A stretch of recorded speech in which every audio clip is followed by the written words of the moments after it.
Hi everyone, I'm Julia Chambers. I work in B1 with Marina, and I've had the difficult task of following on from a really inspirational presentation there by Janet. So I'm going to talk about far more procedural things, sadly, but it was really great to hear you talk. And what I'll be looking at is the reporting requirements for you as program officers and as EC staff sitting in delegations developing action documents. So as Janet put it so well, you know, the analysis side is absolutely instrumental in defining how you go about addressing gender inequality in your programs. So the first step for you is, once you've carried out what is now a mandatory analysis, is to select your indicators and to make sure that you reflect the findings of that analysis in the choice of your indicators and obviously in the choice of your activities. The GAP sets out that all new actions now need to ensure that they've got those gender dimensions, that they're understood and that the indicators are included in them. So it's no longer good enough to just say you've done a gender analysis. You need to make sure that your entire intervention logic reflects that, and therefore that it is incorporated in the activities and in the indicators. And where it's not, that's justified. And you know, it's difficult for us to foresee a good enough reason for that not to be included.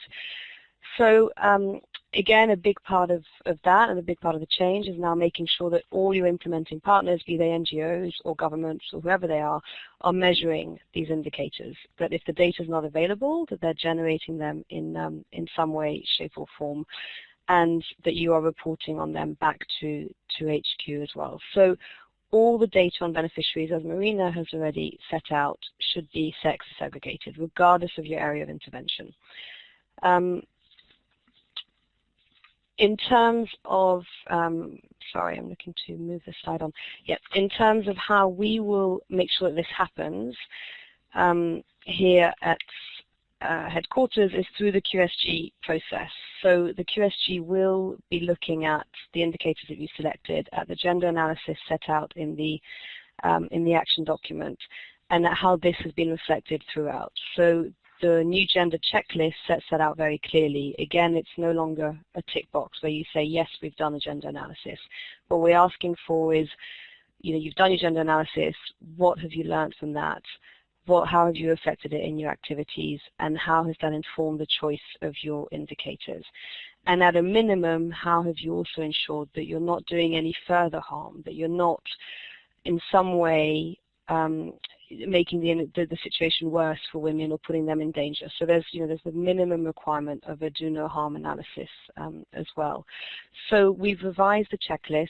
It's up on the internal website, and we're also looking at revising the action template, sorry, in more detail, to make sure that gender doesn't just sit in a box under cross-cutting issues, but again, that it's throughout the entire action document and is reflected at each step of it.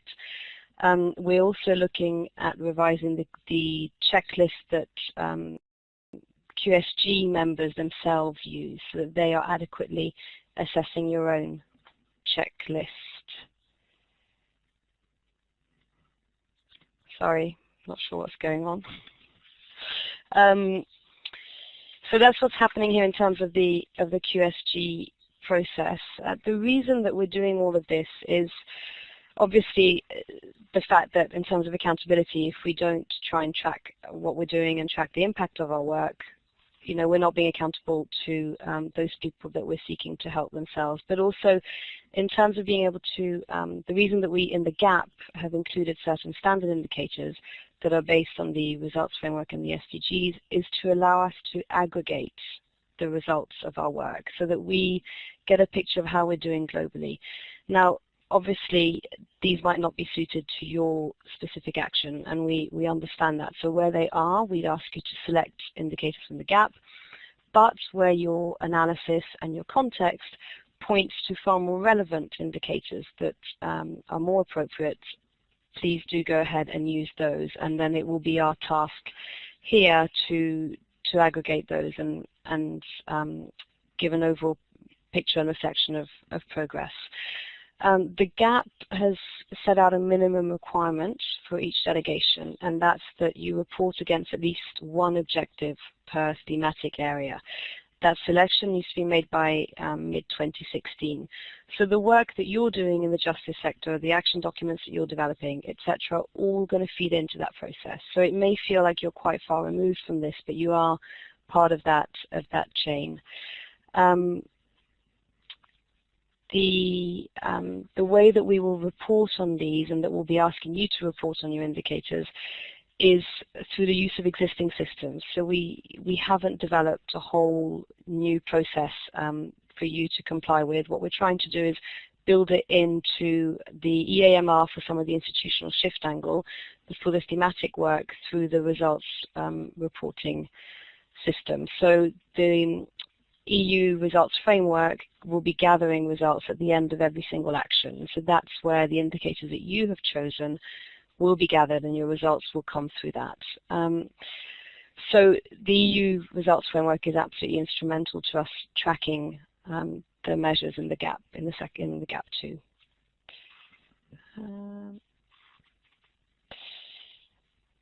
So the difficulty we face, however, is that progress is going to be incredibly slow. So we're asking you to, in your new actions, make sure that you include this analysis, that you have the indicators, etc.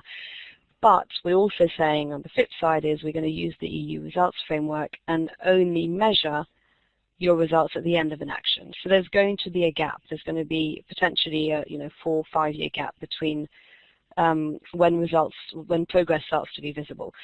Therefore, the role of monitoring is really important, and we'd ask you to make sure that you build that into all your programs and that you're asking your implementing partners to regularly gather progress on the indicators and how you're doing on that.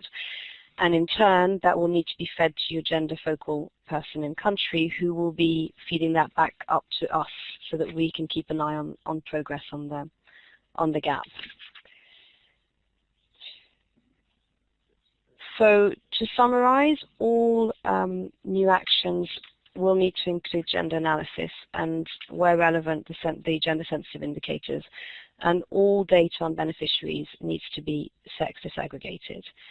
And this links in quite strongly to a new process of performance assessment, which we're trying to instill. And the Director General will soon be sending a video message to your heads of delegations about this, setting out how we're trying to make sure that we track performance in terms of the implementation of the gap, and that where relevant we reward good practice, but also we challenge poor performance. So we're looking at a system of ranking delegations, thematic units, etc. And based on that ranking, we will then go back to those who are struggling with offers of additional support, and those that are doing particularly well will be looking at means of rewarding that in terms of greater visibility, sharing good practice, etc. We're also considering rewards for individual performance potentially. The criteria to assess that performance and to rank the delegations and the thematic units is set out in the gap, but the existence of a good gender analysis is one of those, as will be the selection of specific indicators on the gap, but also performance against the OECD DAC marker and the scores used on that, and the existence and delegation of expertise on gender to be able to support this process. So again, you may feel that you're removed from all of this, but in fact every single action document that you're, or every single action that you're developing is feeding this process and is giving us an indication of how well we're doing in making sure the gap is getting implemented at country level. So I'm happy to take some questions if there's time, but I think we're quite short for time. Okay, we're always happy to take questions.